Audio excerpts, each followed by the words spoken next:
Welcome to this webinar by BA Sphere. We hope you enjoy it. Do not forget to like, subscribe and share. Thank you for joining us today. This is an opportunity for us to ask our questions, and I've put the form in the chat. So if you do have any questions, please submit your questions there. But the very first question that I have for all four of you, and please feel free to take turns in discussing this. One thing is, many people assume that you need a very specific background or degree to break into the NHS or civil service, right? So can you walk us through your journey into the NHS or the civil service generally, the public sector in the UK? What did your background look like, and how relevant was it really to getting the role? Eniola, would you like to go first? Yeah, sure. I'm happy to go first. And thank you for that question. So again, that's not right. Just to clarify, and I'm sure the rest of the panelists will agree with me in one form or the other.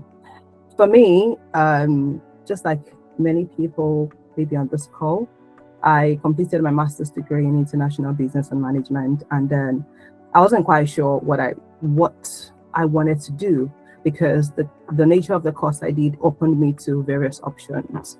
And for some reason, business analysis topped the list because of many reasons, one of which is the background I've had before, the things I've done, the skills I've already owned.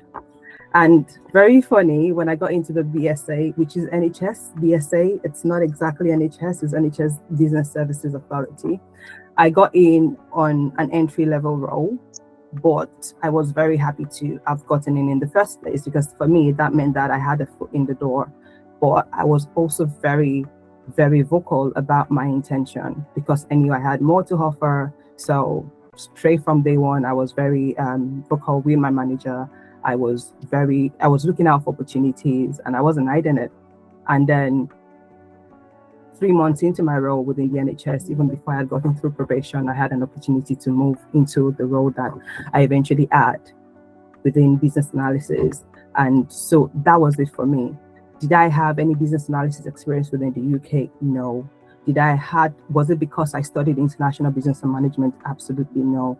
It was just about the skills you already know, your awareness of the environment of, this is what I want to do, or this is what I'm looking to do, and these are the things that are important, your familiarity and your understanding of that environment, of that sector, and your intentionality in bringing it to play. So you don't have to study a specific master's degree or even have a first degree. It's not even about the qualifications and the certifications. It's just really understanding the sector you want to go into, what they're looking for, how they want it to be presented, and work towards all this. So I'll put it possibly there. Oh, thank you. I feel like giving you like a standing ovation because that is amazing. You talked about skills, you talked about, having that clarity of purpose and being vocal about your intention from the very from the very beginning, even though you didn't get to the role that you were looking for at the start. That's amazing. Thank you for sharing that. Toyosi? Thank you. And yeah, I can agree with Eniola. What Eniola said is really is right. I don't think your degree necessarily, is not depending on your degree. Like you can break into civil service or NHS any way you as long as you have the zeal to do it, you'll be able to achieve anything you put your mind to. My first degree is in economics, and my master's is in business management. And it was towards the end of my master's degree that I really started thinking about what I wanted to do career-wise. And initially, I was leaning towards project management, and that's largely because I did not have any visibility of what business analysis was at that time, and there was not enough information available to me. So I started self-learning. I picked up project management courses on Coursera, and I began attending lots of webinars just to hear from people how they are doing and how they are positioning themselves. So it was through one of those webinars that I learned tips on how to change things and put your courses on your CV and upload them on job boards. So every time I finish something new, I updated my profile on all the job boards that I had uploaded my CV on. And one day I received an email out of the blue inviting me for an interview for an entry-level business analyst role. And I passed that, and that gave me my first UK work experience. So that was the foundation I built on. I don't think it was because of my degree that I got that role. So after that first opportunity, I started actively looking into civil service and NHS. And I leaned on webinars again. I started listening to people and their experiences, the mistakes they have made, and how they navigate the application process and interview. I think community knowledge was really useful, and is if you are here today, you are on the right track, because you are here to listen to what people have done and how they've been able to break into the civil service and NHS. So qualifications are nice to have, but I think the way you position yourself and the way you structure your applications are really important. Yeah. Thank you, Toyosi. I really liked what you said there when you said when you do something new, you update every other job boards and LinkedIn. That is a really great strategy, and I think that's what some of us forget to do sometimes. Updating everywhere where your presence is known with the new things you're learning, the new things you're exposed to, and also I completely agree with you. I completely agree with you regarding how community. So I think someone's not muted. I'll just 1 second. Okay. Just how community just helps us, to get exposed to all of those things that we would not usually do, or get access to. Thank you, Toyosi. Adebenga. Yeah, thank you very much for having me. I've learned a lot in the last few minutes from Eniola, from Toyosi. And my journey into NHS started as a clinical support worker. So I was working in the proper healthcare sector, but then in the proper care, yeah. So I was just dissatisfied. I can't just continue my life. Relating to my experience while I was in Nigeria, this is not just for me. It's not a bad job, but for me, I don't want to do this. So I started asking questions because I didn't know anything about business analysis. So someone told me, come to business. I said, what is business analysis? I didn't know any question. I didn't know anything. So I went for the training. Even after the first training I did, I was still very, very confused. It left me in a state of unconscious incompetence. I didn't even know what to do. So the second thing I did was I got a mentor. And what this mentor did for me was to assist me to structure the journey, to sequence the journey. All right. So now at least I know what to do. I know what to learn. So the third thing I did was to arrange a study time. I was very disciplined about it. For instance, there were days I was just learning about process modeling. There were days I was learning about requirement engineering, and because I work in the healthcare sector, so sometimes shift pattern. So I arrange my time in such a way that I do all my shifts from Thursday, Friday, Saturday, Sunday. Then from Monday, Tuesday, Wednesday till Thursday morning is serious reading. So many times I read on the average of 7.5 hours in a day, 9 a.m. to 1 p.m., 9 p.m. to 1 a.m. That's the way I read. And I can tell you it wasn't easy. The first 1 week was hell. But after that first 1 week, if I don't read, I feel like I've just committed a sin. All right. And within 1 month, my knowledge bank increased. So you will agree with me that nothing damages ignorance like knowledge. So I moved to a level of, unconscious competence. Like I now know that, okay, some things I don't know, some things I now know. So I'm getting to that headspace.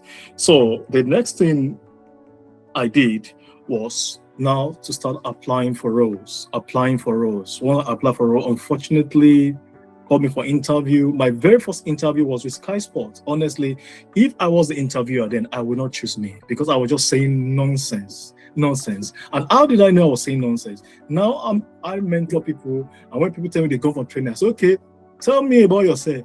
My name is Benga.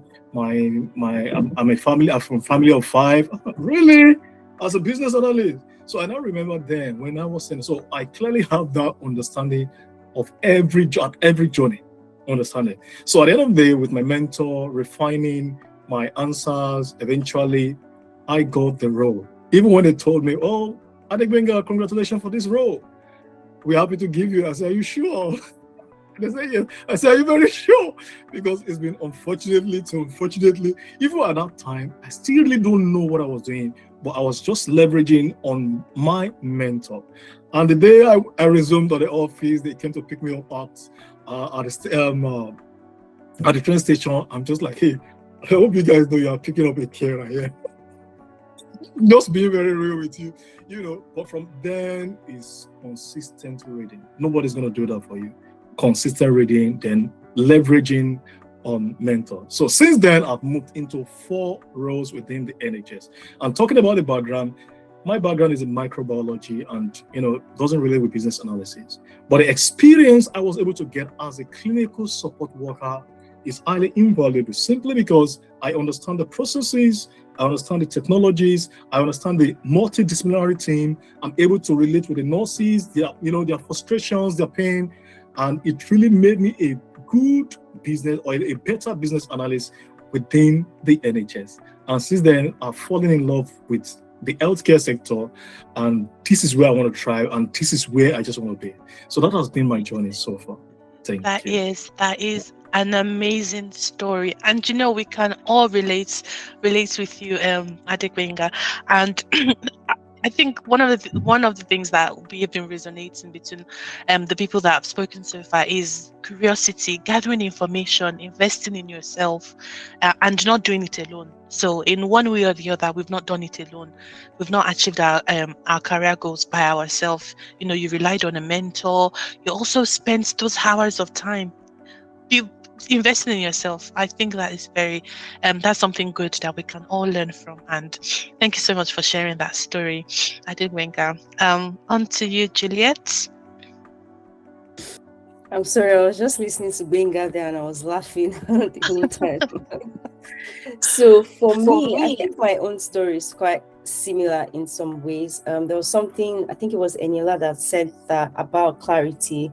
For me, I think I've always been the type of person that has always been clear about what I wanted. So my career has moved from, that was before I moved to the UK.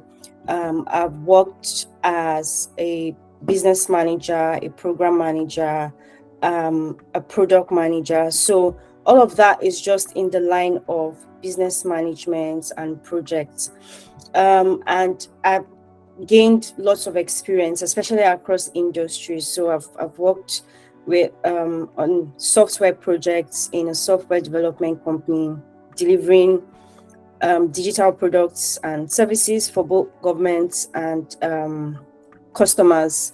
I've worked on telecommunication projects, on business recruitment projects, and even like government national identity projects as well.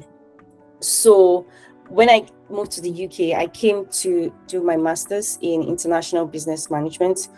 So I'm just trying to kind of relate to how I got into the civil service. So I think before I graduated, actually, I got my first civil service job. I got that before I had my graduation ceremony. So 2 months before, I'd already gotten the job. So I knew I was going to be starting this job as soon as I submitted my project and all of that. So yeah, but it was an entry level role. But I wasn't deterred by that. I was just happy that, because before I even graduated, I had made a list of the companies that I wanted to work with. HMRC was one of those companies that I wanted to work with. So I was very, very intentional and deliberate about every single step. So I got the job before I graduated. And then after graduation, I joined the civil service. That was sometime in August 24.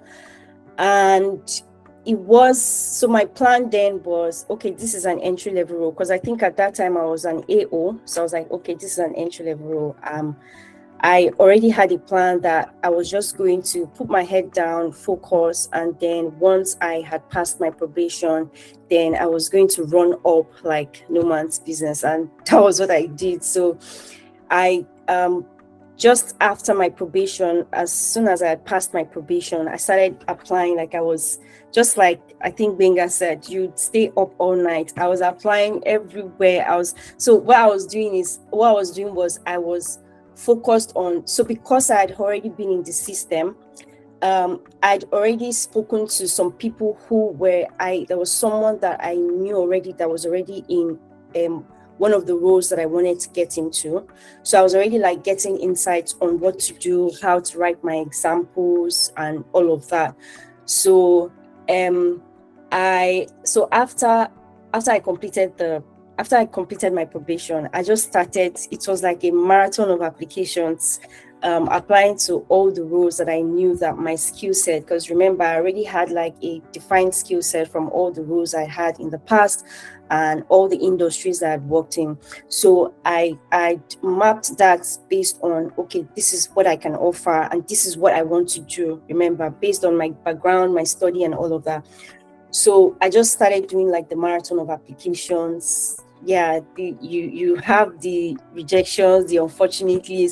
One of the things that I did that I know that changed a lot for me was I started getting feedback. So if I had gotten called for an interview, for every single interview that I did not progress to the role that I wanted, I would go back to the recruiter. I would send an email to get not that generic feedback. There's a generic feedback that they will give you. I wanted specific feedback, like what was it that I did, or what was it that I can do better for the next role. So I started just gathering feedback. You know how they say you gather gold as dust. That was how I was gathering feedback. I was gathering feedback on every of them, and there was just a time where I just started having so many offers. Now I was not even thinking, okay, which one do I go for? I had to reject a lot of offers, but because I already liked like the culture in HMRC, so I was favoring like the offers that I got within. So that was how I moved up, and that was how I got to like the role that I'm currently in, which is quite tailored to like the background I've had.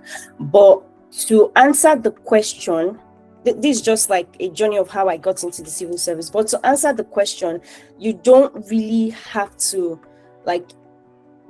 Your background does not really define whether you get in, because remember, the civil service is based on like the behaviors, the success profiles, right? Like I said, I got into an entry level role, but it's just about being clear on what you want and being intentional and deliberate. Like if you have like a plan, sometimes the plan might not go as you want, but you can go like on a steady pace and get a foot in the door, grow yourself, upskill, and then move on. So it's not really about like the background and all of that. It's more about like the behaviors that you're able to exhibit, the skills that you're able to translate into the roles. That's what I was saying. Thank you, Juliet. Being clear and being intentional about your goals. Thank you so much. And still with you, Juliet. There's a question that I would like to ask. Actually, you and Toyosi, but if you don't mind going first. So, so far in the civil service, what are the benefits of working like in the public sector generally? What would you say are the benefits of working in the government? So the thing about benefits is that people can define benefits in different ways. So like what can be a benefit to you might not be a benefit to another person. Do you see what I mean? But for me, so I'm just going to speak like based on like my own experience so far, and what I think I have gained like being in the civil service. I think first of all is purpose. The work that is done it genuinely affects like people's lives. Like you have thing I was talking about, healthcare, you know, patient care, public services, policies. These are things that touch millions of people. So even on tough days, you just have that sense that your work matters, like your work is a real anchor, you know. So for me, that's personally meaningful, because every day I work, I realize that what I'm doing is impactful, is impacting people, you know, people that I don't know, millions of people. So for me, it's I'd say the first benefit for me is purpose. The second one, okay, I'll just try to group them into 3 buckets so I don't talk too much. I already talked about the work, which for me I feel like is purposeful. The second one is the conditions. So the civil service and NHS, they're known for, like, you know, very, very flexible conditions, like, you know, the pension, your annual leave that grows with service, there are volunteer opportunities. You know, there's like that serious commitment to flexible working, so that we know that work-life balance can be a myth, but there's just that commitment to flexible working that you can sort of plan in such a way that you're able to balance work and life, you know, hybrid working. And there's lots of like family friendly policies. So for many people, myself included, that balance is very important. It's very important. It's very important, especially with how life is today. That flexibility is very, very important. So yeah, the third bucket I would say for myself would be it would be the development opportunities. So I've had a number of like structured learnings, you know, professional networks. Like recently, my team actually funded an accreditation. So there's something called like a government project delivery accreditation, and it was my team that funded that. For you to get that accreditation, you need to be able to do at least 2 certifications and pass the examinations, which of course I focused and I did. So I got that accreditation, and that's not something I would have even thought about on a normal day. But you know, because of the opportunities, like the learning, there's just a lot of learning opportunities, whatever it is you want to upskill on, whether it's even if it's you want to switch departments, you know, you want to work across governments, you know, there's always just a learning or a development opportunity that you can benefit from. And for me, I think those 3 things, so it's just where, you know, you work where you know that your work values, the conditions are flexible, and you also have the opportunity to develop as a professional, you know. So for me, that's what I would say are like the benefits of working in government. I hope I've answered that. Thank you. Yes, you have. Really well. Thank you so much, Juliet. Toyosi, is there anything else that you'd like to add on top of these benefits? Because I think Juliet has sold it to me. Yeah, Juliet has spoken about a lot of good benefits that exist within civil service. And in terms of purpose, I would also like to add that when you work for civil service or NHS, you get to see the difference that you make. You get to see how people use the system that you build, how it makes their life easier, even within your team or the public. And that's a really good benefit. And the job security as well is it's different from working within the private company. And other benefits that Juliet might not have mentioned is for NHS specific blue light cards. You know, there are discounts websites that Vivo and all of that, even free flu vaccines. Last year, when they sent out vouchers for flu vaccines. I took a long time to claim, and by the time I was ready to claim the flu vaccine, it's already expired. And everybody has started saying, "Oh my God, this strain of flu is really bad." I didn't want to get the flu, so I looked online to see how much it would actually cost me, and it was about £17. And I'm just like, I should have just gotten the vaccine when I had the chance to. So that's one of the benefits. And then there's electric vehicles that you can take as well through salary sacrifice. You can Tesla, BYD, all of those, and it will get deducted from your salary monthly if that's what you want. And then there's also travel loan. You can get a loan for travel cards. They'll pay for like yearly subscription, and then you get that taken from your salary, so you don't have to be buying daily because that can be costly. And within the NHS as well, there's something called flexi time. So if you work on Monday and you clocked out late, you get to recoup the time back on another day. So you can clock out early another day, or if you've done that over a period of time and you maybe have accrued a full day's work, you can take a day off, which I think is good.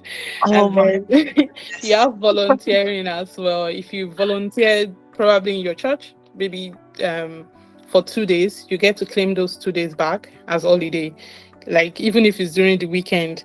So I think that's really good as well. And the annual leaves are good. So that's everything about it. You guys have been keeping the secrets all this time. Oh my goodness. Oh, that is amazing. That sounds like a really good opportunity there. Oh my gosh. Thank you so much for letting us know the tea. I'm sure the NHS or the public sector generally will be wondering why there are so many applications from us. Let us get in. Oh, amazing. Thank you so much. Now, this question is for Eniola and Benga. If you were coaching someone starting their journey, whether the NHS or the civil service generally, if you're coaching them to start their application from scratch today, what are the 3 top non-negotiable things that you would tell them to focus on? Top 3 things that you want anybody that you're coaching today. So let's say your mentees on this call right now and you want to coach them through an application. What's top 3 things are non-negotiable? Who is going first? Please go ahead. Thank you. Okay. Right. Thank you for that question. It's very apt, very important. But you put me in a tight spot. Top 3, right? I would try to squeeze it in. I think the first thing is clarity, because clarity does not really start and stop at the point of knowing what you want to do. It drives through to application. So oftentimes I've seen people who are, because a lot of people like us, we can be very multifaceted due to the things we've done before, the industries we've been, so we have multiple skills. And then you realize that, for example, in the IT sector, skills within project management, business analysis, product management can be very similar. And because genuinely people can actually be in these roles and be successful, there comes the confusion when it comes to application. So you are voicing out your product management skill, your project management skills in a business analysis application. It can be very confusing. So clarity as to, fine, I can do 5 things, but I want to run with one thing. That is very important. So, and that has to speak volume in your application, not a recruiter going through your application, or you're just voicing, I can do this, I can do that, I can do. It's good. It is very useful for you. I believe when you are on the job, you are able to do multiple things. But before you get through to the door, you have to take one thing, be clear about one line of job and run with it. That speaks one message. So that clarity is very important. Another thing is learning and understanding how the system works. So I'll share an example from my experience. So when I got into the NHS BSc, for example, I really understood. So I was in my role. I told you I was very clear about, moving up. I knew what I wanted. So even though I knew that there was no opportunity for me at that time, I had to pass my probation. Every morning, I'm talking about flexi time. So I would use, my core times were like 9 to 5, but I'll start up at 8:30. And what I'm doing in the first 30 minutes is going through the internal job boards. There were band 9 roles, band 8 roles, band 7 roles, but it didn't matter. What I was looking for specifically was, what are they looking for in those people? What are the person specifications? The head of pensions, for example, what does it do? What does he have? What are his skills? Right? Not because I wanted to apply for the head of pensions anyway, but I just really needed to understand these things, just so I understand and familiarize myself with the system. And even though I wasn't expecting it, when the opportunity came, I was lucky enough to have gotten approval to apply for it, even though I had not passed my probation. And the first application, I got through to it. And the interview, I got through to it as well. However, getting into the civil service was another ball game entirely. So I thought, oh yes, I understand civil NHS. So yeah, let's apply the same thing to civil service. And I started applying, and I was getting rejected. I started applying. I was being slapped with rejection. At first, I wasn't taking it serious. Like, oh, it's one of those things. But it got to a point I felt like, no, wait, come on, what are we doing here? I'm spending days, at times weeks on these applications. I'm, putting everything into it, and I'm not getting in. What is going on? And, Benga here can bear me, we can testify to it, because I had a chat with him. What is going on? I speak to people, like Juliet mentioned before. You cannot underestimate, I want to digress a bit now. You cannot underestimate the power of opening up, speaking to people who have been there before. So I too, I reached out to people, look at my application, what is wrong with it? Nothing was wrong with it per se. I mean, it was good enough, but I wasn't getting invited. So I had to re-strategize. Now, how I re-strategized is another topic entirely, but I re-strategized and I started getting the invitations back to back, like Juliet experienced as well. So it was just really for me understanding what each sector requires. How do you understand? It's not just really about talking to people. That helps a lot, but it doesn't stop there. You need to, take a note and doing it over and over again. I kept on doing it over and over again. And, after I get that rejection, I'll say, okay, what did I do here? I kept my notes. I have my folders on my system for applications. I looked through the difference. What did I do wrong and all that? So that reevaluation of looking to understand how the system recruits. NHS and civil service are very similar to a large extent in terms of what they're looking for. They're looking for your behaviors, they're looking for your skills, and they're looking for evidence. It's not really about the potential. It's not really about saying, I can do this, I can do this. They are looking for, how did you do it? How have you done it before? And that is why the success profile framework plays a huge role. It is the core. It is what they use. So if you can hack it, you will be fine. Then the second thing I would say, which again, I say a lot to people that I mentor, I speak to, I chat with, because I do that. I am always very happy to do that. So I do that day in, day out. Don't underestimate transferable skills. You see a job application, first of all, because it's a band 9. No, let me know. Okay, fine. I go far with band 9, or maybe it's a band 7, or it's a band whatever, or it's a G7. Because it is just G7, you're like, oh no, it's not for me. Let me go to my level. There's no level anywhere. Nobody's been tied to any level. Whatever these roles are, they are looking for somebody who can deliver. Not, you have to be this person, you have to be from here. Can you deliver is the question. Deliverables are also very different, because again, they could be looking for exactly what it is you have. I've applied for, even with the WP, I've applied for campaigns where they were recruiting, 13 business analysts, and I'm like, leave it. It's only one I need out of this person. I'm going to get it. And they slapped me with the unfortunate. I'm like, what is going on? What is going on? And, I applied for roles that they're looking for just one person. And I get it.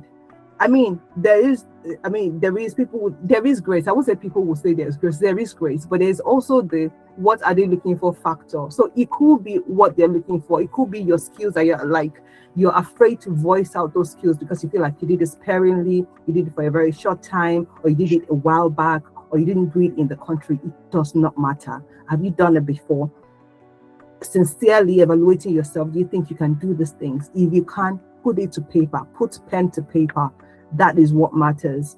And So I don't know if this is the third or the fourth one, visibility, which is, and I believe that everybody on this call is like on the journey to that already. If you're not looking to be visible, I don't think you will be here. So visibility by being visible and also looking at people who are visible, listening to people who have done it. How have they done it? What have they done? You know, visibility could mean anything for anybody. It could be asking questions. It could be speaking to colleagues. It could be networking.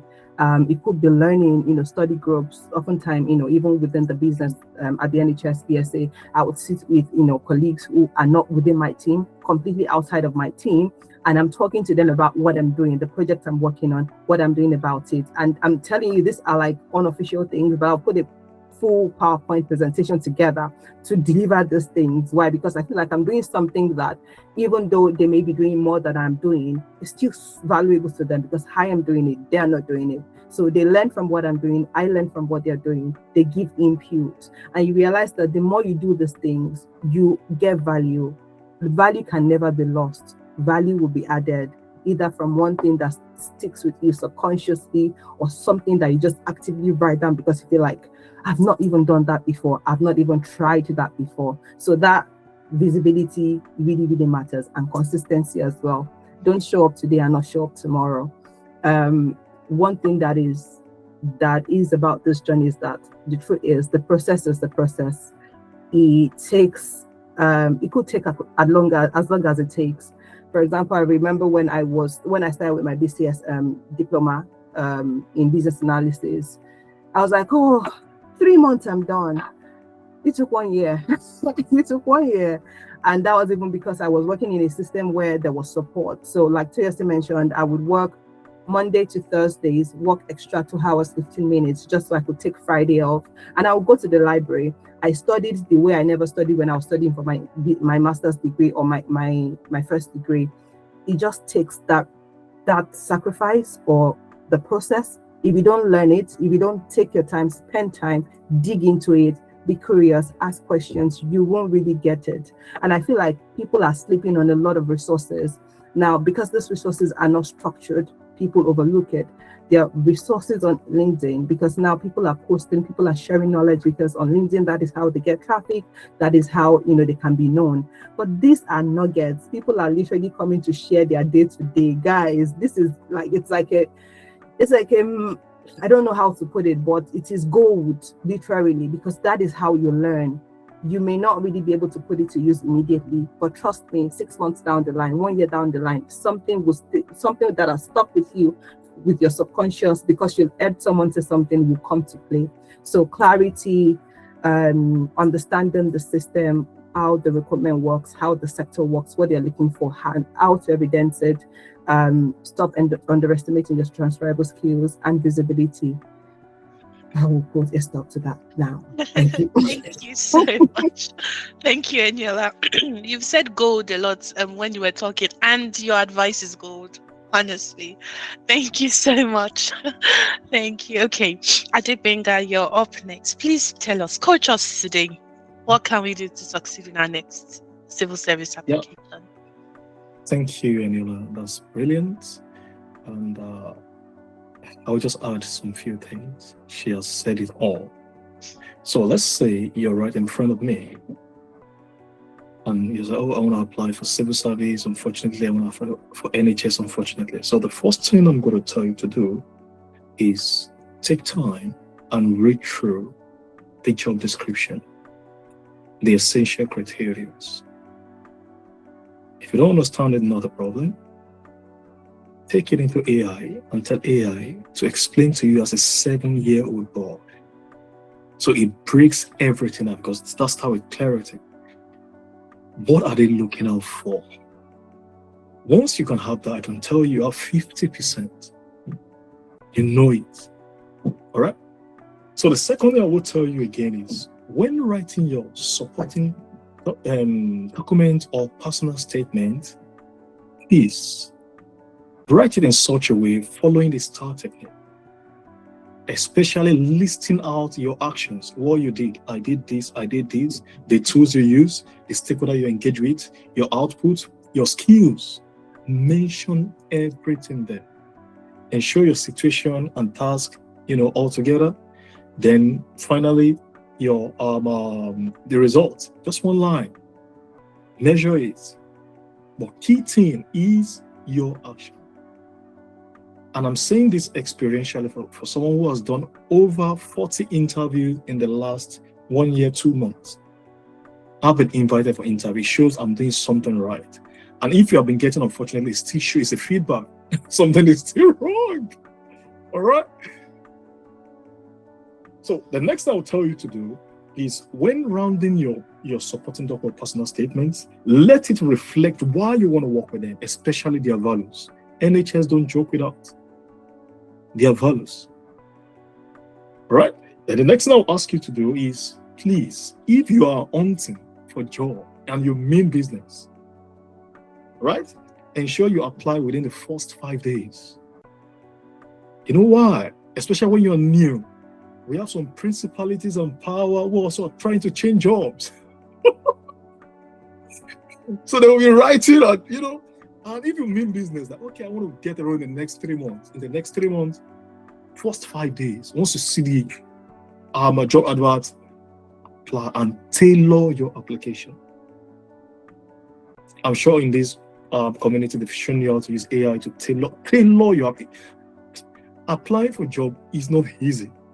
So also, climbing the mountain is not easy. You get what I mean? So you must be determined. They call it vitamin D, determination. Vitamin H, hungry. You get it for it now. So the next thing I will say you should do is when putting in your experiences, ensure it clearly shows the experience they are looking out for. Tailor your job experience to what they are looking out for. And once you are doing this, then you can be sure interview is going to come. So it's a different ballgame. Applying for a job is completely different ballgame. Preparing for interview. I've seen mentees applying for a job, but they're not preparing. Now they've invited you, say, okay, what will I say? Oh, you're praying for rain, but you didn't go out with your umbrella. You get the point now. So if you want to coach anyone, I'll just tell you, follow this, and I can just check through, okay, you're good, then apply. We can be sure interview is going to come. I can assure you. So these are the things I will tell you to do. Thank you. Thank you, Adebinga. Wow. Read through the JD, and that ties in when you last said about clarity. STAR approach, list all your actions. I took notes, so and I'm sure everybody is as well. The third thing, apply within 5 days because of principalities and powers, and tailor your application. Thank you, Eniola and Adebinga, for sharing this with us. And I'm hoping that we'll all be able to take this forward and start working towards our goals. Before I continue, I just want to quickly say once again, there is a link. I'm hoping that it is truly pinned on your screen, but there is a link to a form. So this form is what you can use to submit any questions that you would like for them to answer today. I've checked, and I think we have two questions at the moment. We'll come to those questions later on. But there's this very interesting question I'd like to ask Juliet, and I know all of us, all the panelists, and all of us have, something that we can possibly share. But Juliet, in your opinion, how have you kind of handled the rejection that you faced when it comes to applying for jobs? What did you do differently the next time around to get accepted? Okay, thank you very much for that question. So I think everyone would have faced rejection in a way. It's part of the process. In fact, I'm not going to trust anybody that would say that they haven't faced rejection in one way or the other, because the rejection can come in like different forms. It can come maybe a SIFT that you didn't pass, or maybe an interview that you were not successful at. So it's it's part of the process at different stages, not just even at the beginning, at different stages of your career, even when you're trying to move up to very high roles, So what I would say is, I think because it's very competitive, I'd say that the application process is straightforward, but it's still very competitive because you're like competing against other people. You have like there are other strong candidates, and most times it's for like a very small number of posts. So for me, how I face rejection is I see it as part of the process. And like I said earlier on, I'm very, very, very huge on continuous improvement. Like I want to be better, every day. So what that means is that I'm always seeking feedback. One of the things that I've also done is I've like networked with mentors, like people. So I have mentors that are senior civil servants, mentors that I know can give me feedback that would help my daily role. So one of the things that I know that I've done is I started being very deliberate on applying the feedback. So I remember at the beginning, the rejection I was facing was not getting through like the SIFT. And then I mentioned earlier that I would reach out to the recruiters. So when you have the job, at the end of you have someone who's like the vacancy holder. So I would send emails like what could I have done better, stuff like that, just to get specific feedback for my own case. So good thing about it is that for all of that you have scores. So when they sift, they give you scores. So it's like there's a grade of 1 to 7 where once you see your score, like, okay, this is like what grade I fell under, and or what I did how I fell short, basically. So personally, I've approached it in different ways.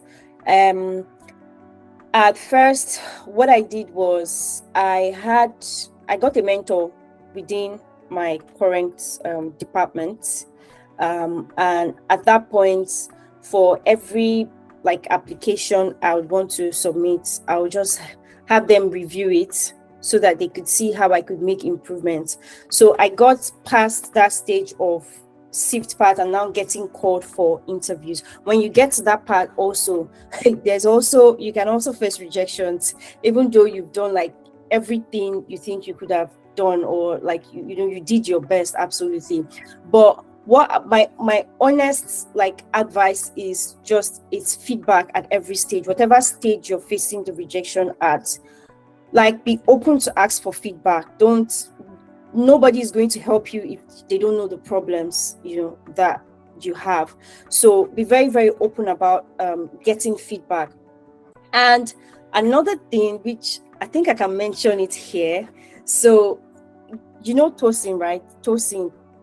Yeah, so one of the things I did then was I'd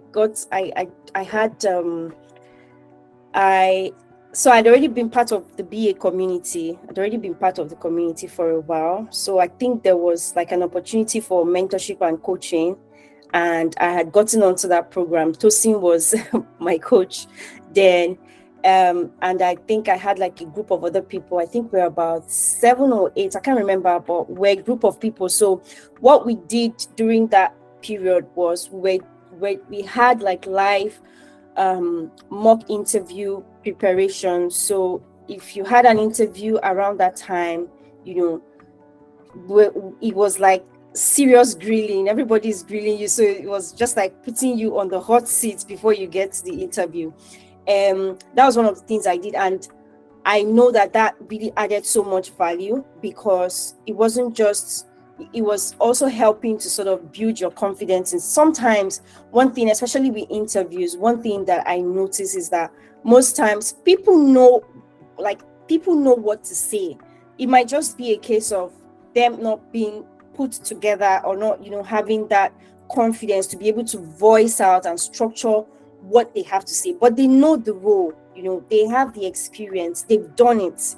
So it could be different things at different points. So that particular coaching, that particular mentorship program really helped, and it was from this community that I got that program. So for everyone that hasn't joined the community, this would be a good time for you to join, because I know that there are opportunities like that come up once in a while.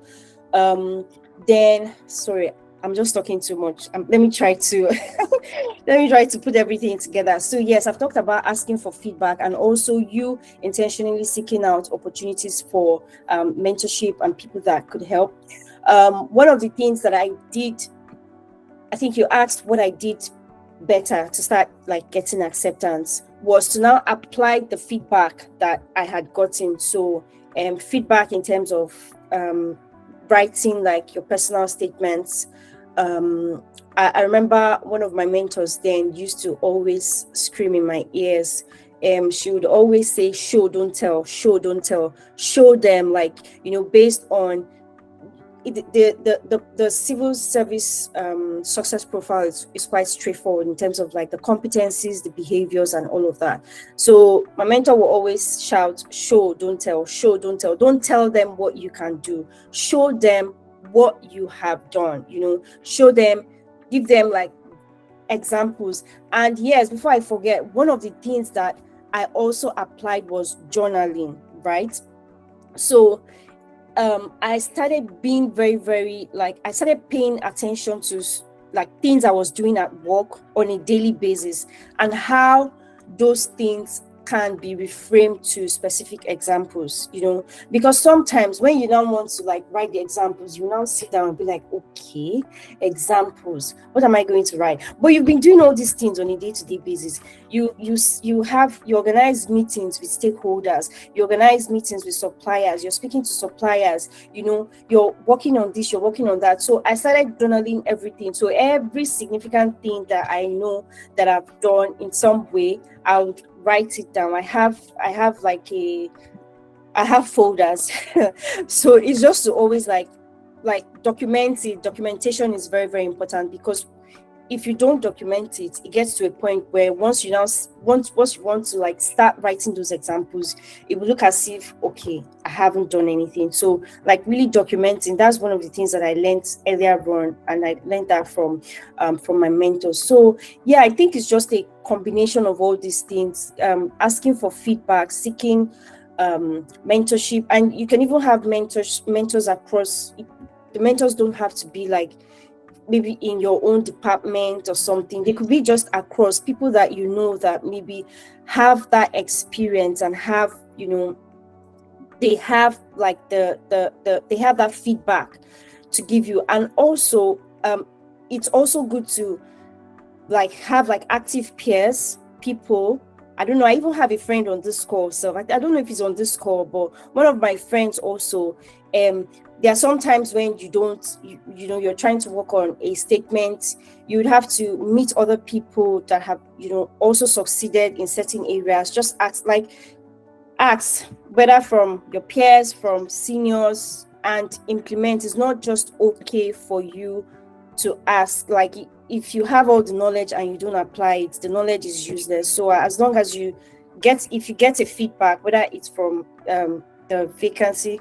Oh, Tokwe is here. Hi, Tokwe. So if you get feedback from like a recruiter, if you get feedback from a mentor, if you get feedback from a peer, always like apply that feedback. And I think the last thing I would say is that rejection is not about you. It's not about whether you're good enough, or it has nothing to do with that. Just focus on being factual. Don't be self-critical, and you know, don't be self-critical. Just focus on the fact. And the fact here is, it's possibly how you were not able to evidence, you know, what you know on that day. So you just treat the feedback as a roadmap, not a verdict. Do you understand? Just treat it as a roadmap. So yeah, have I talked too much? Sorry.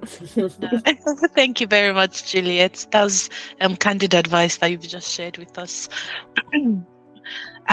Okay, so I think Toyosi, you're up next. What is that one piece of advice you would give to someone scrolling through NHS jobs or civil service, especially when they are feeling unsure if they are good enough to apply? So it might be maybe someone that has gone through rejection, and and just like, you know, Juliet just mentioned, like the different things that are involved. how can I feel confident to actually apply for those NHS jobs or civil service roles? Thank you very much for that question. This one is actually really close to my heart because I've been that person. I've had instances of scrolling, reading a job description. I'm just quietly telling myself, you can't do this job. Before I even get started, like, don't even bother. When I moved cities, I was actually actively looking for jobs. So at first, I restricted myself to BA roles because the entry level role I got before was BA, and I already had experience in that field and had also invested my time and in business analysis. So when I received a lot of unfortunately are like a constant thing. Like if you've never received unfortunately, I would be surprised. So I received a lot of unfortunately. So I decided to start, trying for other roles within civil service and NHS. And if you keep doing something and you keep getting rejected or getting unfortunately, you will know that you have to improve some things. You try lots of things, and after trying lots of things, you would then improve, and then there will be a turning point. You move from unfortunate list to getting interview invites. So after some time, I had a lot of interview invites lined up from both VA roles and other roles, roles that I've looked at and I said, I don't know what people are doing here. But, I applied anyways. So I went for those interviews, and at a point, I got like 5 offers, and from both BA jobs and other job roles that I've never done before. I wrote the application submitted, went for the interviews, and they saw that I could, even if I had not seen that in myself, they recognized that I could do this role. And I got the offers. I wouldn't have gotten those offers if I had not applied. And I used to dislike interviews because I'm always restless, researching before, like until that interview is over. I don't rest because I will be there researching. So my biggest piece of advice would be apply anyway. You have nothing to lose. You can only gain. You can either gain through the feedback you get from your application or feedback from interview or by getting the job. Just like Juliet said, you get feedbacks, for example, civil service, the rating 1 to 7, you go back there, what did they say about this? And then you incorporate that feedback on your next interview or application. So just apply. The job descriptions, they are just a wish list. There's no perfect candidate. The perfect candidate does not exist. So it's impossible for the recruiters to be looking for you must know every single thing on the list. So just apply. You will get there. You will become an expert at the job. So take risks. Do your best to even learn on the job and you will perform well. So they are looking for someone that can demonstrate the potential, self-awareness and genuine understanding of what the role requires. And especially in civil service and NHS, your supporting statement is everything. They are looking for how well you can tell your story, So that's, if you are calling and you feel that self-doubt, just ask yourself, can I speak to this? And don't reject yourself on behalf of the hiring manager. That's their job, not yours. So that's it. Apply anyway, please. Don't reject yourself on behalf of the hiring managers. I am going to frame that. I'm going to make it into like a social media post and post everywhere. Said by Toyosi. Wow, thank you so much. Just apply. There's this thing that's been ringing in my head from the start of the year. It's this Nike slogan, just do it. And that works for this as well. Just apply. Just remind yourself. It's so two words to that will take you closer to your goals. Just apply. Thank you so much for that. Thank you. Honestly, all 4 of you have been dishing out really, really like gold gems this afternoon. Thank you so much. Thank you. I'm going to come to you now, Eniola.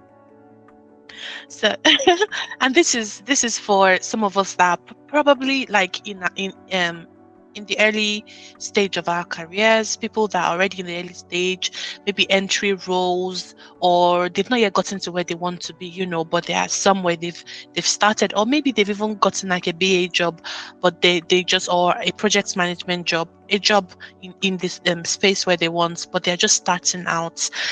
How do you figure out how to get things done, build relationships and actually make an impact, especially in those early days?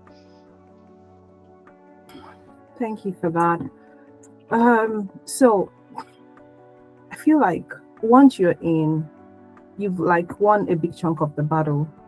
Once you're in whatever system, maybe the civil service or NHS, once you're in within that sector, you have won, right? So you have you have a fighting chance. Now, one thing about wanting to grow is it doesn't tie to being good at your job alone. It's good to be good at your job, right? But that's not the only thing. For example, in NHS, I don't know how, I'm not sure about civil service yet, as I'm still new there. But within NHS, for example, we don't do promotions, right? So you couldn't have been in the business for ages or for 5 years, or you say, oh, this person is actually acting on this level already. There's no promotion. It is also going to be an opportunity to apply, right? So you write your personal statement and it has to be good. And you will be invited for an interview if you're successful, and you have to apply every role, every principle that an outsider has to apply, right? So it comes to that, I feel like it's that self-consciousness. I want to do this. So for example, I want to move from this specific role to another role. If you're within your role, I feel like the direct progression that I want is not within this role, right? There's no point, killing yourself, breaking your back to say, I want to be 100% on my deliverables. Because of that, you absolutely have to be 100% in whatever role you are doing, right? But the goal is not for you to climb to the next level of that team, because that's not what you want. So what can take you is that question, and it's really not, it can never, it's most often than not the same for everybody, right? So what do you have to do?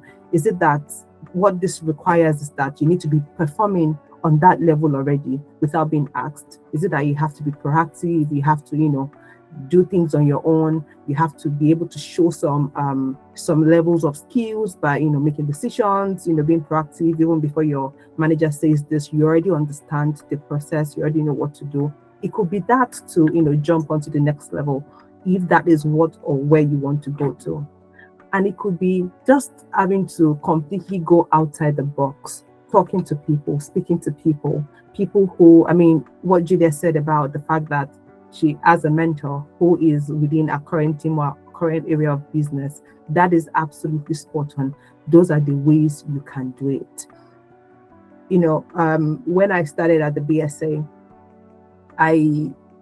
then I would go on LinkedIn and I'll see the number of people like me who are within the NHS BSA, and I'll see the role they're doing, and I'll be very excited. I see, my peers in band 7s and band 6, and I'm like, yes. Why? It means that people are able to do it. If people are able to do it, why can't I do it? What is stopping me? So what's the next thing to do? I randomly reach out to people. I say, hi, how are you? This is me. This is what I'm doing. This is what I am hoping to do. Are you going to get a welcome? Say, come on, let's have a chat. Maybe, maybe not. But what does it do to you? Absolutely nothing. Nobody has ever died or passed out over a no, right? So that intentionality and navigating, because honestly, it's not a one size fits all.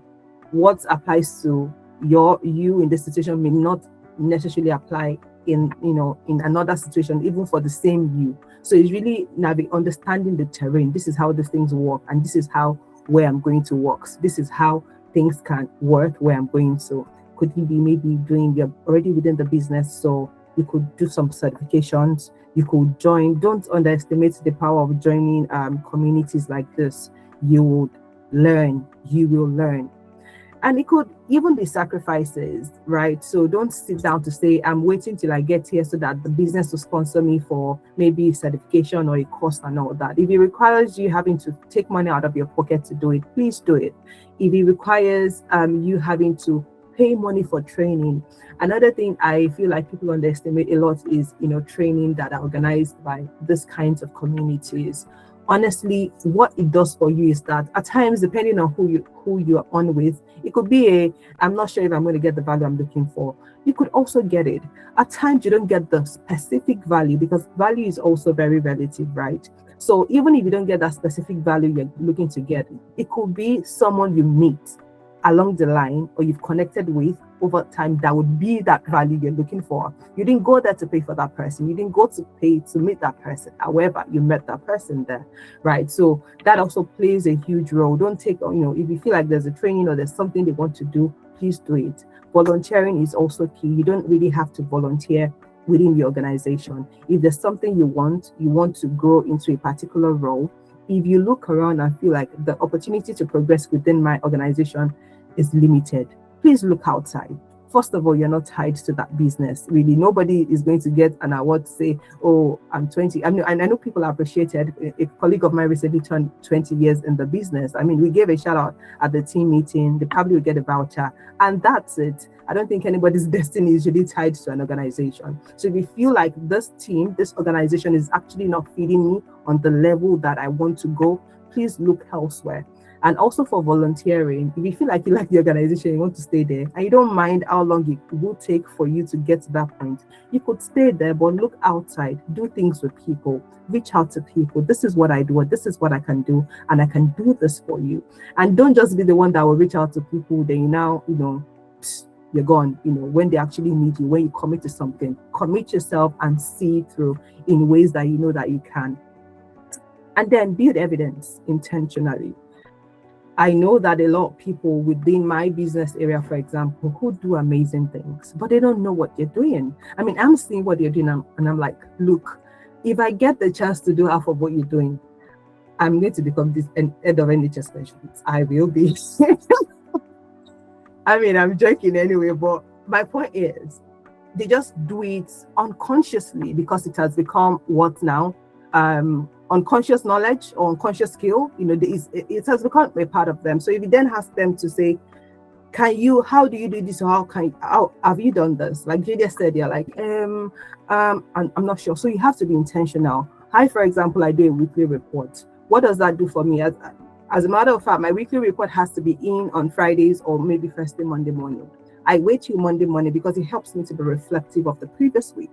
So I'm not just writing that, oh, I did this, and that's it. Oh, I'm going off for the weekend, especially long weekends like this. So I just type it orally and I'm gone. I come back in Monday and I'm like, let me take my time. And I begin to think. And what this does for me is it helps me to be reflective of what I have done and, the value I'm giving. And I'm able to easily put this into an evidence if I have to. So that intentionality has to be there. If you don't do weekly reports, wherever I go to work, if they don't do weekly reports, I personally will do weekly report for myself, or maybe say monthly report or even quarterly report. I'm not really doing it for anybody. It is for my own good, because over time all these things become a part and parcel of you, and you are able to evidence the little things you've done, and the little things over time becomes the big thing, or even the big thing you've done, you are able to spell it out, structurally, clearly, and you're able to get the point. You're able to get your flowers by getting into the next opportunity. And then visibility is very important. Please don't take it for granted. Now, when I'm talking about visibility within your team, within the business, within the area you're working at, I don't know if it is good or bad, but I'm one who joins a meeting and it's not a must to talk, really, to be fair. People who are quiet in meetings doesn't mean they don't know what they're doing or they're dumb. But if I can productively share something, if it is productive, it is useful, I will share. Be visible. Because there are plenty of us. In your mind, you're feeling like, oh yeah, they saw me. Love, they didn't see you. They didn't see you. They didn't hear you, unfortunately. So if you have the chance, voice out, speak. If you can volunteer for things, you're asking for volunteers or asking is there anybody that can do this, please do. Say I can do it. Do not because you have to, you're back, you're doing eye service, but because there's a plan, right? So I think it all starts with the clarity from the beginning.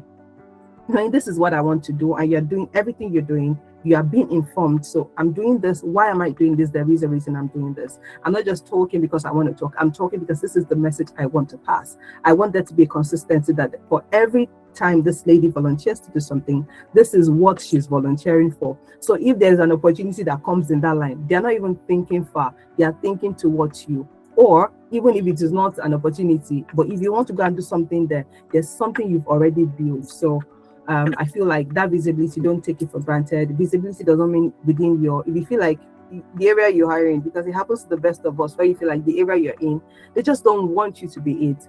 That's okay. Like I said, move elsewhere. Begin to look outside. Don't participate in projects and join class and be mute all day. You really can't get anything out of that. The beauty of all these things is to network, to speak. When you do that, even what you're learning, you are reinforcing it by saying it back out. So please don't joke with all of this. So I think I said being good at your job is not enough. Be intentional. Start demonstrating at the level you want to get into, and build your evidence intentionally, and then be visible at all costs. Thank you, Eniola. I think your message has really been consistent today, in terms of clarity of goals, being visible, knowing exactly what you want, and start performing at that level. Thank you so much. I think visibility is also very important. Sometimes we try to hide under our personality and say, oh, I'm a quiet person. Not at work, my darling. It is not at work, not where it matters.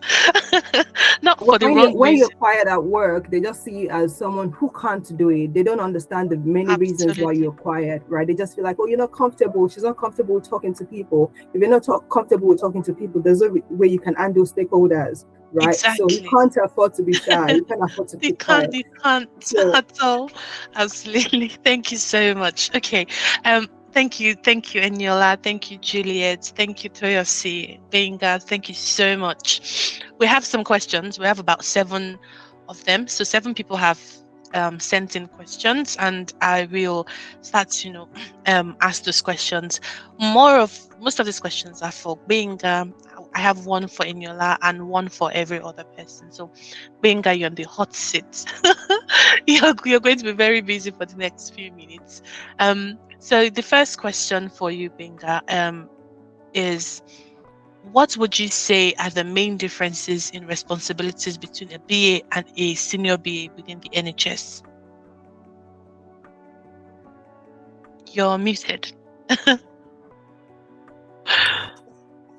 Yeah, I thank you very much for that brilliant question. And I'm sure whoever has asked this question just want to learn more, because we say, oh, BA, senior BA, principal BA, head of business analysis.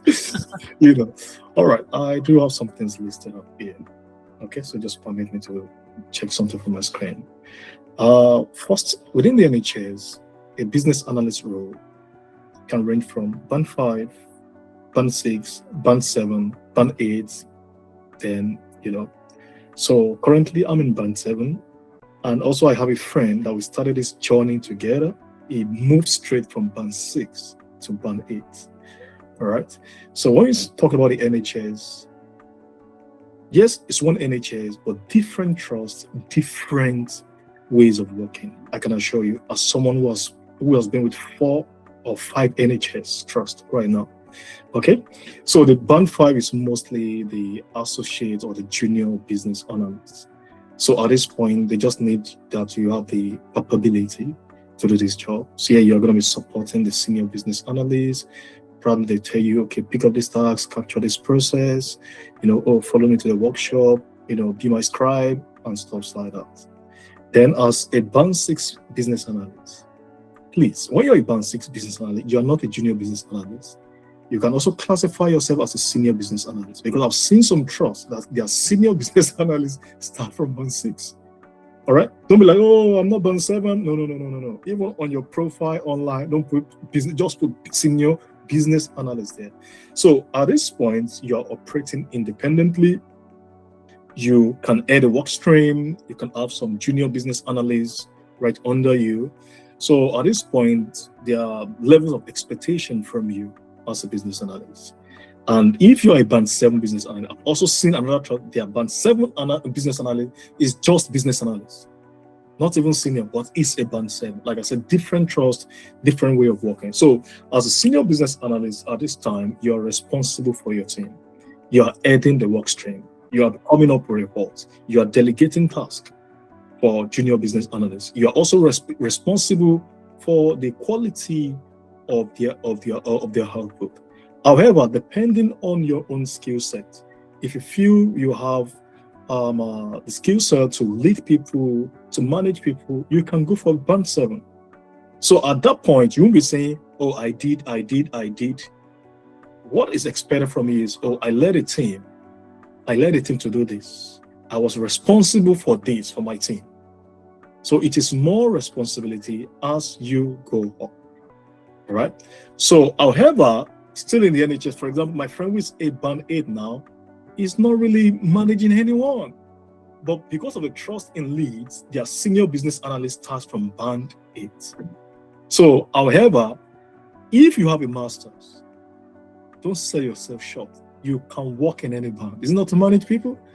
It's not to, cater for them. And I've seen people like say, Benga, see, I want people to come and manage me. I don't want to manage anybody. So currently at my role, right now, I relate more with the senior leadership in my trust. The directors, meeting with them, coming up with reports, which I'm enjoying, by the way. So if you are coming into NHS, don't target band 5, please. Target band 6, target band 7, target band 8. And the most beautiful thing is that the interviews sometimes or mostly are very easy peasy. That's a different ballgame with the NHS. All right? They don't need you to be so technical, like, oh, I created persona. They don't need it. With the NHS, they need people that understand people's skills, stakeholder engagement. In my current role, I've been there for 2 months. And I can tell you some days I work, I do 18,000 steps because I'm just meeting people, meet and greet. I've met with all the directors, I've met with the CEO, meeting people, and that's what they need.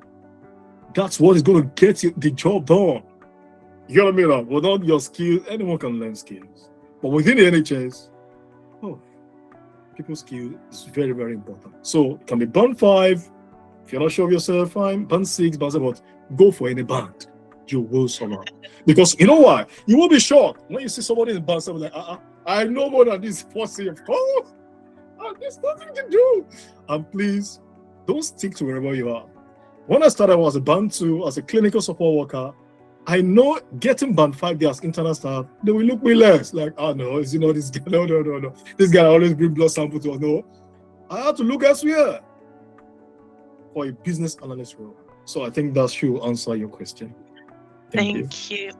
Yes, the person is clapping. I don't know if it's a lady or a man. Please, my apologies, but I think that answered the question spot on. Thank you, Adebenga. And the band thing also puts things in perspective for people that are not used to the way the NHS works.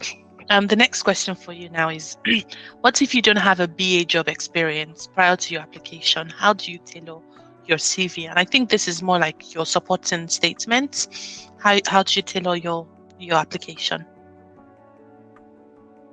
You're muted again. I could talk the whole day on this. It's part of what I've prepared here. We have different phases in this journey. We have the people, what do I call them? I call them the explorer. They don't even know what's happening. And I can tell you, your first BA training, without you knowing anything BA, can still leave you more confused. Like, I've done the training, but I don't even know what to do. Well, you are still at the front end.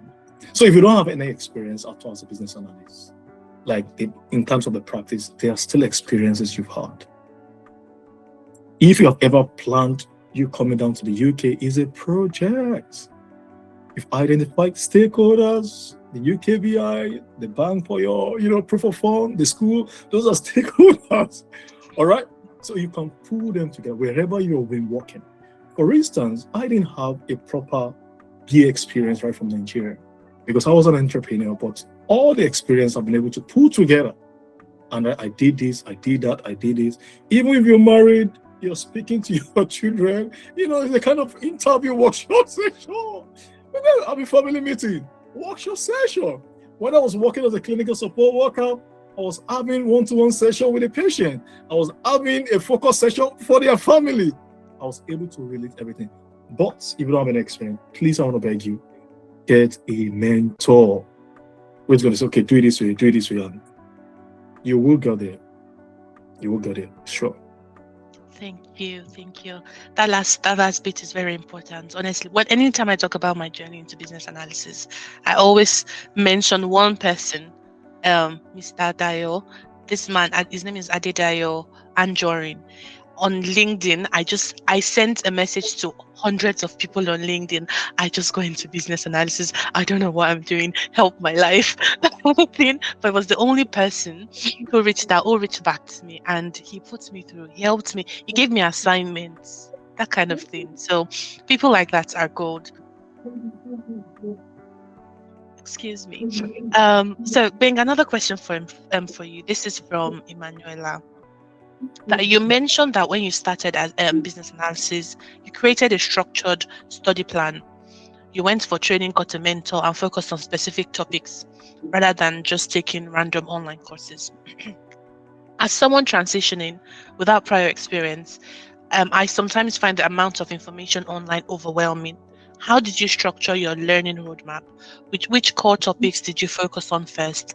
And what would you say is the best way to build real practical understanding in business analysis rather than just completing courses? Thank you so much. That's a brilliant question. So, when I got into business analysis, my first experience, I met a guy who said, I'm going to train you, don't worry, I will rearrange your CV. Oh, man. And I started training, I paid, I think, £800 thereabout, yeah? And after 5 days, he said, you are now a business analyst. I said, okay, I'm not feeling like a BA. So, I'm not feeling, you are the one telling me I'm a BA, but I'm not feeling like a business analyst. So then I had an interview with Sky Sport, and they said they're going to sponsor me. I said, okay. I just arranged a friend's CV, sent it there, and I went for that interview. It's the worst interview of my life. I wanted the laptop to just shut up. I was saying rubbish and nonsense with confidence. And people will get back to you. I know the reason why they didn't get back to me. So later, I met a mentor in my church, and the guy was looking at that. He said, "You dance a lot. I'm giving you practical experience, okay?" I said, "Yeah." So you want to overtake me? I said, "No." He said, "Why not come into a business?" I said, please help me." He knew what was in my mind, and I said, so we had a session together. I said, Benga, you know a lot of things, but you don't know how to sequence. Just imagine a child. So I know ABCs. Okay, read ABC from saying Z, Q, A, B, Q. It's not so this guy had to rearrange my mind. I said, Benga, okay, I see that you know this. This you need to know. So please do not get yourself confused with YouTube for a start. You will get more confused. So it's part of what I was going to talk about before. We call them the explorer. They don't know. And please, even when you want to start a journey, you get to a wrong hand first, it's still part of the journey. Something you are still going to like. Despite that 5 days training, there's a lot of things I learned from that guy because he's more into the public sector. There's a lot of things I learned from that guy, but I wasn't happy at the end, but there's still something, okay? But better when you now have a correct coach who can hold your hand, say, this is the first thing, you do it, this is the second thing, you do it, this is the third thing. So this guy was able to structure what I need to learn, all right? Then I made a conscious effort. This is not motivation. This is not emotion. I want to learn. I want to understand. So sometimes some videos, I will need to watch it 4 times as a slow learner for me to understand. And I can tell you, no training is going to give you everything you need to know once. No training.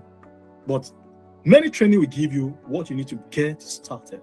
At some point, when you begin to identify your niche, now you now go for further training yourself. There are many things I learned about business analysis that no one taught me. I went deeper. For example, using BPMN, I went into advanced level of using BPMN. So in my last trust, I had to influence them. We are using cross-functional, and I'm just looking at them and say, I'm not going to capture process like this. Because we have complex processes. How do you want to create a notation? All right. So get a mentor and make conscious effort and decision that this thing I want to do it. Regardless, sometimes I'm watching some videos, I'm crying because I'm hearing, but I can't understand. And my partner just told me, see, 3 months is not too bad for you to switch into something you've never done. Keep going.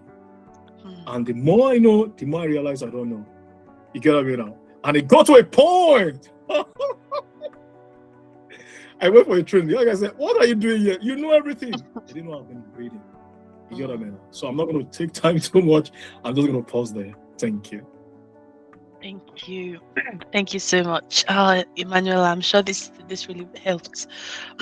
Thank you so much for sharing that. Wow. Okay. I will just say one more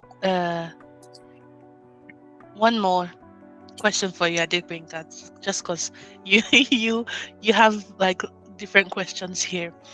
And it sounds like you offer mentorship, so I guess people can reach out to you. Please, I think you've just sent your LinkedIn profile to the chat section, so people can reach out to you outside of this call. Reach out to Juliet, to Toyosi, to Eniola. So the last question I'll ask for Adedbenga is from Deborah. Please, how do we identify when a new role has been added so as to apply within 1 to 5 days? Can you rephrase the question? How do you identify when a new role has been added? All right. I love that. It's because you're planning to apply, yeah? All right, that's good. So there are different job boards. You have the LinkedIn, which you can subscribe to get a notification. We have the NHS, subscribe to get a notification. We have the Civil Service, subscribe to get a notification. Indeed, different job board, which also you can tailor to the kind of business analyst role you are looking for. All right.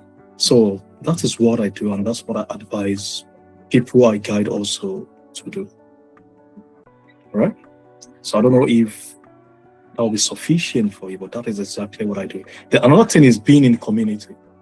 Many times, your mentor, since he knows, is aware, many people are applying for a job, also get job notification, just post it in the group and action it and apply.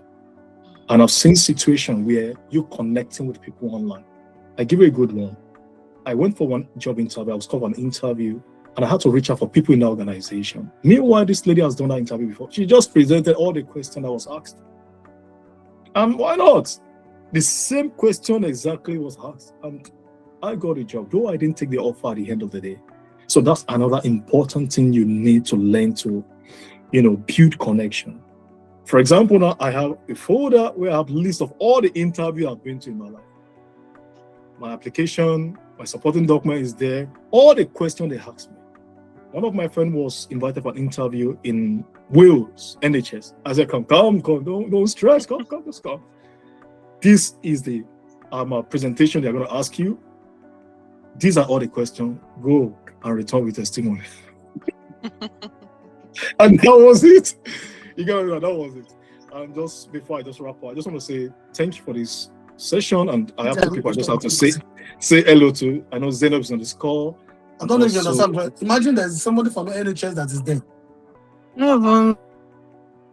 All right. So Zainab, thank you for joining this call. And Ruth, thank you for joining. I invited them and they joined. So I don't know if that answers your question. Thank you. That is quite comprehensive. So that works. Thank you so much, Adedbenga. I'm just keeping an eye on the time. Eniola, you have a number of questions as well, and I'm hoping that people will also reach out to you outside of this call. Get ready to be bombarded with a lot of questions, and I'm sure that people have been really they've been inspired by the conversations that we have had today. So Eniola, the question for you is around talking in meetings.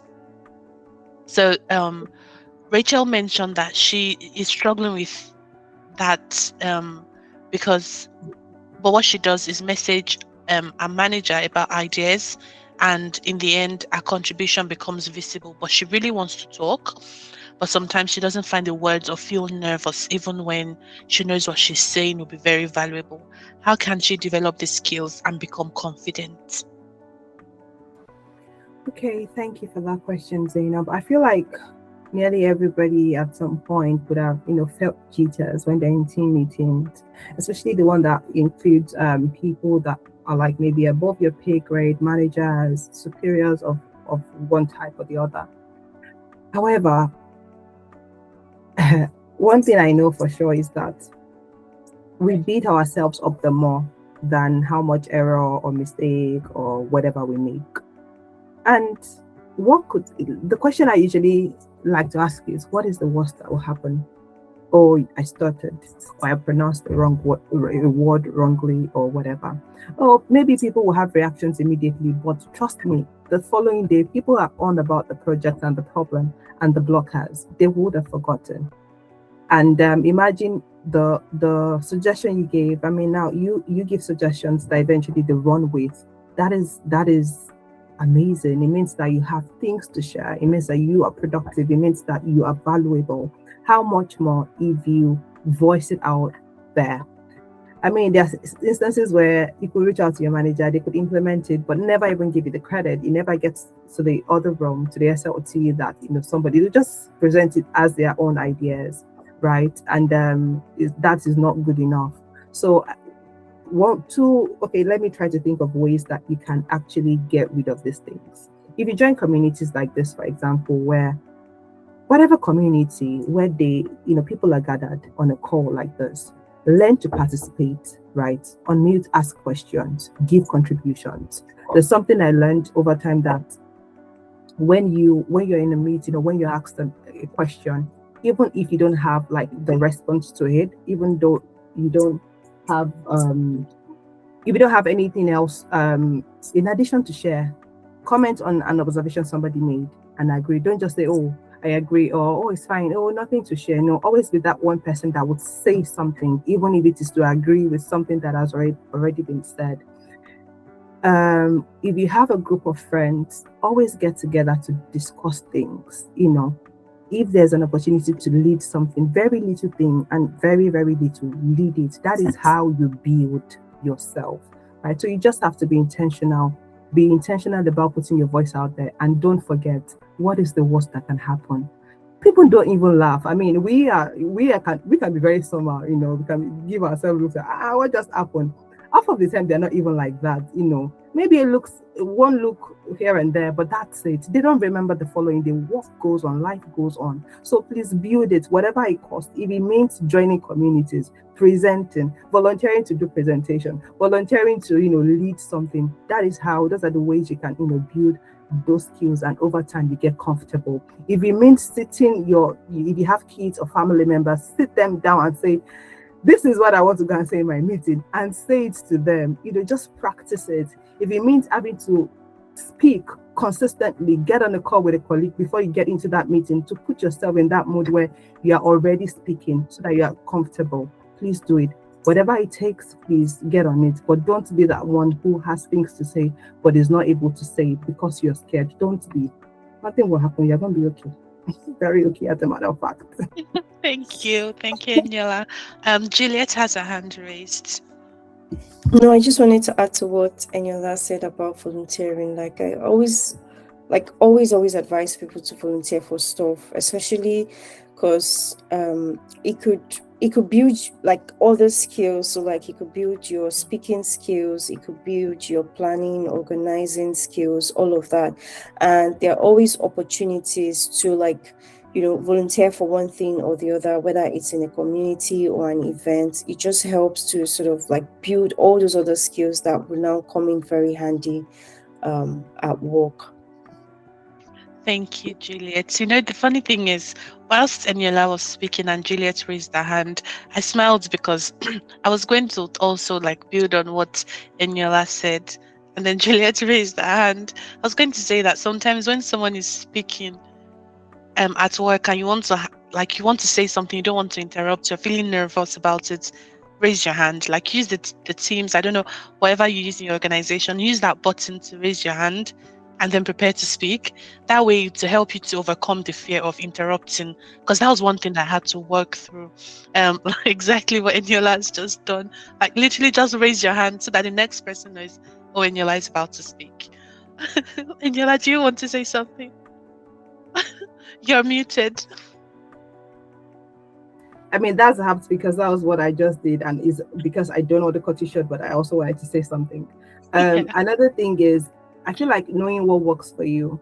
For example, when I moved to this country, I'm very bad with cold. I mean, I don't like cold at all, and I realized that there are some things cold does to me. It makes me just feel cold and nervous and all that. So if I wanted, I remember when I did my first interview with the NHS ESA, it was during winter, so I'm fine, everything is okay. I'm going there with content, but I could jitter. Why? Because I'm cold. So what I did was I surrounded myself with heaters. I was drinking a very hot cup of drink. Just try to watch the pattern. What makes me feel this way? Is it because I'm not sure of what I want to say? Make sure that the next time you're going into that meeting, you're very sure of what you want to say. Is it because I feel like my voice? Don't worry, your voice is sweet, it's lovely, sweet to hear. Right? Just try to look for the patterns of what makes me feel this way, right? Is it because you just can't help it? Please have a glass of water when you raise your hand, before you're called upon, sip that water and put it down. You will be okay. Just try different things. One thing you can't not try is to keep quiet, to be kept quiet. Don't try that. So every other thing that you feel can help you get out of this is what you should try. Yes, thank you. Toyota is spot on. Yes, writing down your thoughts helps. It does help a lot. Thank you so much. So, oh my God, we have only 9 minutes left on this call. It has been such a lovely conversation so far, and okay, so Deborah is sharing something in the chat. Yes, watching speaking videos and podcasts, those things help.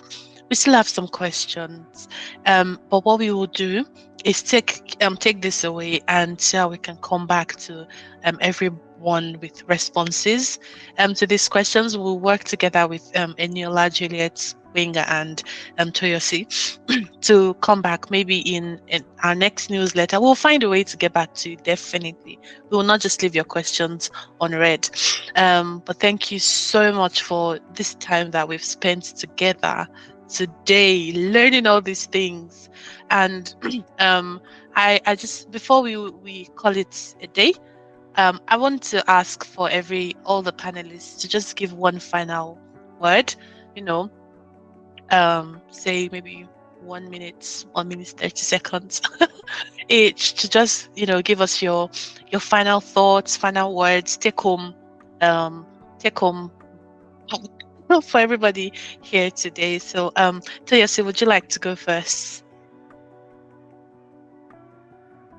Yeah, I was just going to say, if you are here today just to listen and see what you can gain, I think you are on the right track, no matter where you are in life or what position you are currently. It's good to listen to people, hear what they've been doing and what works for them, and you'll be able to incorporate it in your daily life as well. And I hope you guys have gotten a thing or two from this session today, and it was really nice that you could spare some time to spend your Saturday with us. And thank you very much. Thank you so much, Toyosi. Thank you. Juliet? I would say don't wait to be picked. Put yourself forward. So whether it's visibility, applications, opportunities, none of all those things would come to those who wait quietly. So don't wait to be picked. Just put yourself forward. Do good work. Make sure your good work is seen. Keep applying. It's in the civil service. Success is not like about having the perfect background. It's about evidencing your value and not allowing your self-doubt to make the decision for you. And then prepare properly. Ask for feedback when you need to. Build genuine relationships. And yeah, if it doesn't work the first time, apply again. The public service needs people like you, so don't count yourself out. Thank you so much, Juliet. Thank you. Good words. Don't wait to be picked. Put yourself forward. Thank you. Eniola. Thank you very much. So what I would say is that from everyone who has spoken today, you will realize that we all don't have the same story as to how we started or where we're coming from. However, the things that are very synonymous to everyone are practical things that we did: clarity, intentionality, sacrifices, putting ourselves forward. So what I would say is that don't wait to be ready. You don't have to have a perfect background. You don't have to have worked anywhere, right? I have, because when I need to do something, I go in search of people who have done it before and try to, just see what have they done.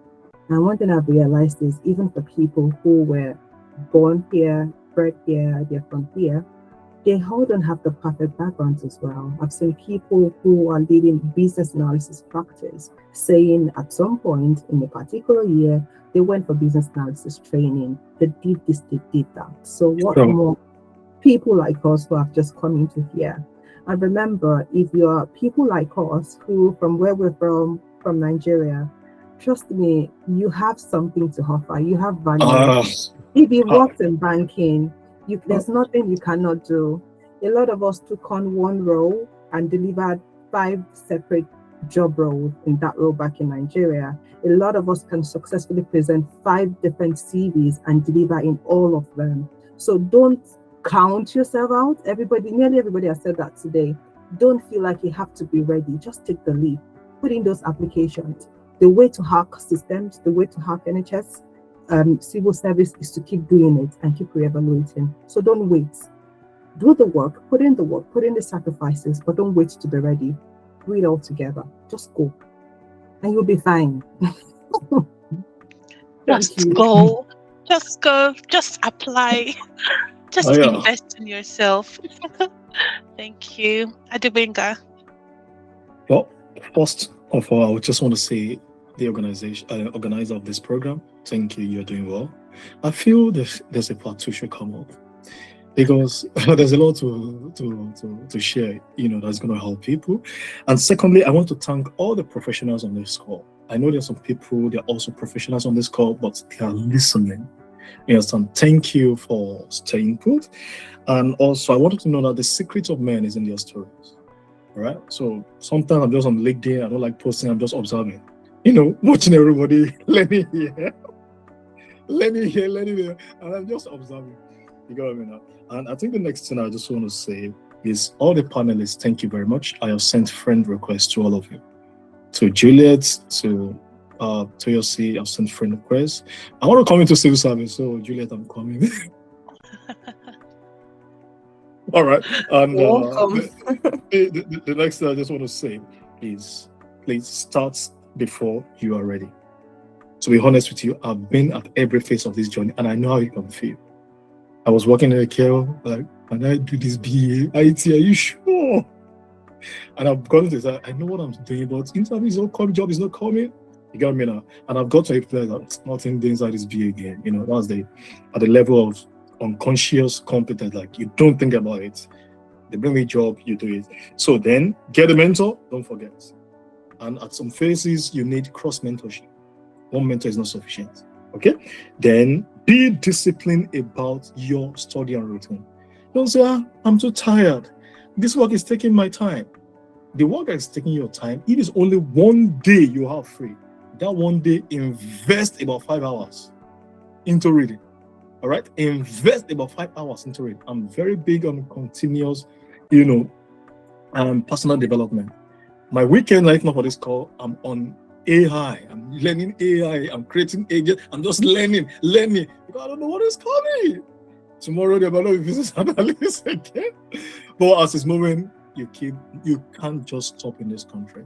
If you're in this country, I want to get to the top of career every day. And it's not about motivation, it's just discipline and routine.